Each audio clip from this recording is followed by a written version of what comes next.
আম্মা জান আয়েশা সিদ্দিকা রাদিয়াল্লাহু তাআলা আনহা মনটা বেজার করে ফেললেন।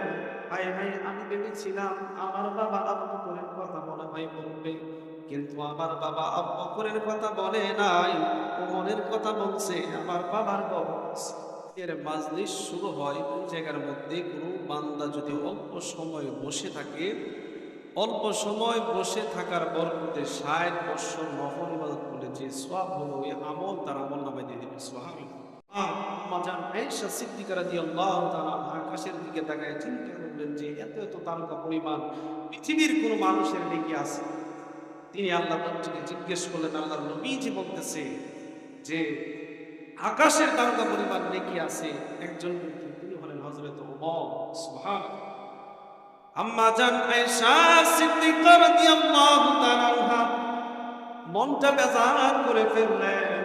হায় হায়, আমি ভেবেছিলাম আমার বাবা আবু বকরের কথা মনে হয় বলবে, কিন্তু আমার বাবা আবু বকরের কথা বলে নাই, ওমরের কথা বলছে। আমার বাবার বয়স এই দিকে আমার নবীজি আয়েশার দিকে, চেহারার দিকে তাকাইয়া বুঝতে পারলেন আর মুস্কি মুস্কি হাসতেছেন আর বলতেছে, আয়েশা রে, তুমি তোমার বাবা আবু বকরের নেকির কথা জানতে চাওনি?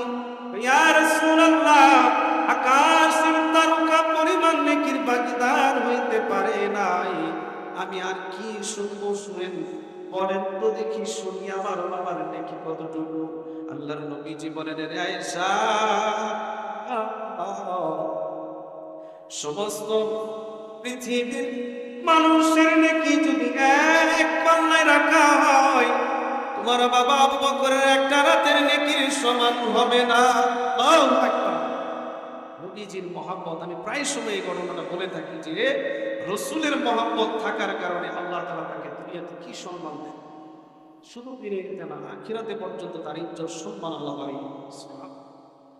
আয়েশা বলতেছেন, ইয়া রাসূলুল্লাহ, এক একটা রাতের বিনিময় আমার আল্লাহ এত নেকি কি জন্য দিয়েছে আমি জানতে চাই। আমার বাবা ওই এক একটা রাত, কোন কোন রাত্রি আমার নবীজি গাল বেয়ে বেয়ে পানি পড়তেছে আর বলতেছে, আয়েশা রে, মক্কার জমিনে ইসলামের দাওয়াত যখন দিতাম, মক্কার মানুষগুলি আমার উপর নির্যাতন অত্যাচার অবিচার করত।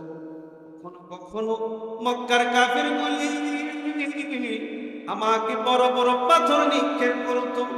যখন আমার কষ্ট হইত, এই দৃশ্য তোমার বাবা দেখার পর সঙ্গে সঙ্গে তার দেহটাকে, ওই মানুষগুলি যখন পাথর মারত, তার দেহটাকে ঢাল সব ব্যবহার করত আর চোখের পানি ফালাইতো, মানুষদেরকে বলতো, আমার নবীরে তোরা মারিস না, আমার নবীকে তোরা চিনলি না।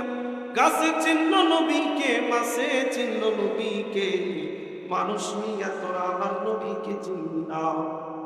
আমার আল্লাহ তাআলা মক্কাবাসীর অত্যাচারে জিব্রাইলকে বলে রাখলেন, জিব্রাইল রে, বন্ধু গিয়া বল, মক্কাবাসী গুলি বড় ভয়ঙ্কর,